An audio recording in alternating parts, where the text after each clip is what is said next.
Israel ಮತ್ತು Iran ಯುದ್ಧ. Israel ಮತ್ತು ಇರಾನ್ ಎಂಬ ಎರಡೂ ರಾಷ್ಟ್ರಗಳು ಮಿಡಿಲ್ ಈಸ್ಟ್ ಪ್ರದೇಶದ ಪ್ರಮುಖ ದೇಶಗಳಾಗಿದ್ದು, ಇವುಗಳ ನಡುವಿನ ವೈಷಮ್ಯವು ವಿಶ್ವ ರಾಜಕಾರಣದಲ್ಲಿ ಬಹುಮಟ್ಟಿಗೆ ಪ್ರಭಾವ ಬೀರುತ್ತಿದೆ. ಇವುಗಳ ನಡುವಿನ ಸಂಘರ್ಷವು ಮೌಲ್ಯಪೂರ್ಣ ತತ್ವ, ಧರ್ಮ, ಭೌಗೋಳಿಕ ಗುರಿಗಳು ಮತ್ತು ರಾಜಕೀಯ ವೈಮನಸ್ಯಗಳ ಮೇಲೆ ಆಧಾರಿತವಾಗಿದೆ. ಈ ಪ್ರಬಂಧದಲ್ಲಿ ಈ ಯುದ್ಧದ ಹಿನ್ನೆಲೆ, ಪ್ರಸ್ತುತ ಸ್ಥಿತಿ, ಕಾರಣಗಳು, ಪರಿಣಾಮಗಳು ಹಾಗೂ ವಿಶ್ವದ ಮೇಲೆ ಇದರ ಪರಿಣಾಮಗಳನ್ನು ವಿಶ್ಲೇಷಿಸಲಾಗುತ್ತದೆ. ಇರಾನ್ ಮತ್ತು ಇಸ್ರೇಲ್ ನಡುವೆ ಒಳ್ಳೆಯ ಸಂಬಂಧಗಳು 1979ರ ಮುಂಚೆ ಇತ್ತು. 1979ರ ಇರಾನ್ ಕ್ರಾಂತಿಯಿಂದ ನಂತರ, ಇರಾನ್ನಲ್ಲಿ ಇಸ್ಲಾಮಿಕ್ ಗಣರಾಜ್ಯ ಸ್ಥಾಪನೆಯಾದ ಬಳಿಕ ಇಸ್ರೇಲ್ನ ವಿರುದ್ಧ ಕಠಿಣ ನಿಲುವು ಪಡೆದಿತು. ಇರಾನ್ ಇಸ್ರೇಲ್ನನ್ನು ಶೈತಾನದ ದೇಶ ಎಂದು ಘೋಷಿಸಿ, ಪ್ಯಾಲೆಸ್ಟೈನಿಯನ್ ಸಂಘಟನೆಗಳಿಗೆ ಬೆಂಬಲ ನೀಡಲಾರಂಭಿಸಿತು. ಇಸ್ರೇಲ್ ಕೂಡ ಇರಾನ್ನ ಪರಮಾಣು ಕಾರ್ಯಕ್ರಮವನ್ನು ಭದ್ರತೆಗೆ ಅಪಾಯವೆಂದು ಪರಿಗಣಿಸುತ್ತಿದೆ. ಯುದ್ಧದ ಪ್ರಮುಖ ಕಾರಣಗಳು: ಪರಮಾಣು ಶಕ್ತಿ ಮತ್ತು ಭಯ. ಇರಾನ್ ತನ್ನ ಪರಮಾಣು ಶಕ್ತಿಯ ಅಭಿವೃದ್ಧಿಗೆ ನಿರಂತರವಾಗಿ ಪ್ರಯತ್ನಿಸುತ್ತಿದೆ. ಇಸ್ರೇಲ್ ಈ ಶಕ್ತಿಯನ್ನು ತನ್ನ ಅಸ್ತಿತ್ವಕ್ಕೆ ಅಪಾಯವೆಂದು ಪರಿಗಣಿಸುತ್ತಿದೆ. ಇರಾನ್ನ ಪರಮಾಣು ತಂತ್ರಜ್ಞಾನವನ್ನು ನಿರ್ಬಂಧಿಸಲು ಇಸ್ರೇಲ್ ಹಲವು ಸಲ ಆಕ್ರಮಣ ಮಾಡಿದೆ. ಉದಾ. ನ್ಯಾಟಾಂಜ್ ಫೆಸಿಲಿಟಿ ಮೇಲೆ ಸೈಬರ್ ದಾಳಿ. ಧರ್ಮ ಮತ್ತು ರಾಜಕೀಯ ಭಿನ್ನತೆ.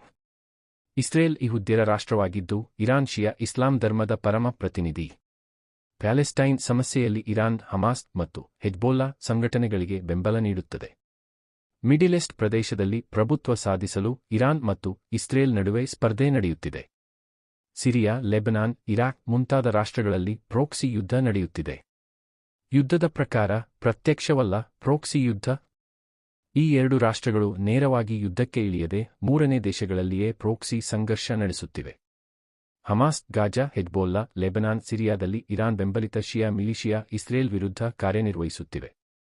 ಇಸ್ರೇಲ್ ಕೂಡ ಗಾಜಾ ಹಾಗೂ ಸಿರಿಯಾದಲ್ಲಿ ಆಕ್ರಮಣ ನಡೆಸಿ ಉತ್ತರ ನೀಡುತ್ತಿದೆ.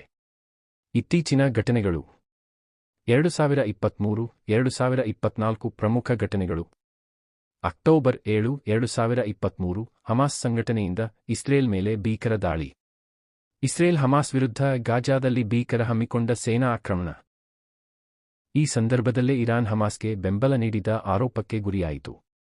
2024ರ ಏಪ್ರಿಲ್ನಲ್ಲಿ ಇರಾನ್ ನೇರವಾಗಿ ಇಸ್ರೇಲ್ ಮೇಲೆ ಡ್ರೋನ್ ಹಾಗೂ ಮಿಸೈಲ್ ದಾಳಿ ನಡೆಸಿತು.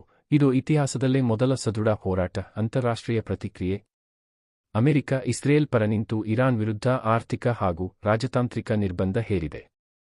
ಚೀನಾ, ರಷ್ಯಾ ಮುಂತಾದ ರಾಷ್ಟ್ರಗಳು ಇರಾನ್ನ ಪರ ಅಥವಾ ತಟಸ್ಥ ನಿಲುವು ತೆಗೆದುಕೊಂಡಿವೆ. ಯುಎನ್ ಹಾಗೂ ಇತರ ವಿಶ್ವ ಸಂಘಟನೆಗಳು ಶಾಂತಿಯ ಉಪದೇಶ ನೀಡುತ್ತಿವೆ. ಯುದ್ಧದ ಪರಿಣಾಮಗಳು: ಮಾನವೀಯ ಹಾನಿ. ಸಾವಿರಾರು ಮಂದಿ ಬಲಿಯಾದರು. ಲಕ್ಷಾಂತರ ಜನರನ್ನು ಸ್ಥಳಾಂತರಿಸಬೇಕಾಯಿತು. ಗಾಜಾ ಮತ್ತು ಸಿರಿಯಾದಲ್ಲಿ ನಿರಂತರ ಬಾಂಬ್ ದಾಳಿ ಮತ್ತು ಹಸಿವಿನ ಬೇಟೆ. ಆರ್ಥಿಕ ಪ್ರಭಾವ: ತೈಲ ಬೆಲೆ ಏರಿಕೆ.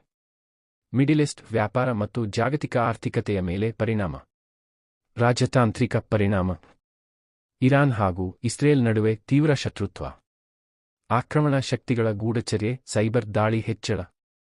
ಭದ್ರತೆ ಮತ್ತು ಭವಿಷ್ಯದ ಆತಂಕಗಳು. ಪರಮಾಣು ಯುದ್ಧದ ಆತಂಕ. ಮಿಡಿಲ್ ಈಸ್ಟ್ನಲ್ಲಿ ದೀರ್ಘಕಾಲದ ಅಶಾಂತಿ. ಪ್ಯಾಲೆಸ್ಟೈನ್ ಸಮಸ್ಯೆಗೆ ಶಾಶ್ವತ ಪರಿಹಾರ ದೊರೆಯದಿರುವುದು. ಭಾರತದ ನಿಲುವು: ಭಾರತ ಶಾಂತಿ ಮತ್ತು ಸಂವಾದದ ಪರ. ಇಸ್ರೇಲ್ ಮತ್ತು ಇರಾನ್ ಎರಡರೊಂದಿಗೆ ಉತ್ತಮ ರಾಜತಾಂತ್ರಿಕ ಸಂಬಂಧ ಹೊಂದಿದೆ. ತೈಲ, ಭದ್ರತೆ ಮತ್ತು ವಾಣಿಜ್ಯ ವಿಷಯಗಳಲ್ಲಿ ಭಾರತ ಎಚ್ಚರಿಕೆಯಿಂದ ನಡೆಯುತ್ತಿದೆ. ಇಸ್ರೇಲ್ ಮತ್ತು ಇರಾನ್ ನಡುವಿನ ಯುದ್ಧವು ಕೇವಲ ಎರಡು ರಾಷ್ಟ್ರಗಳ ನಡುವ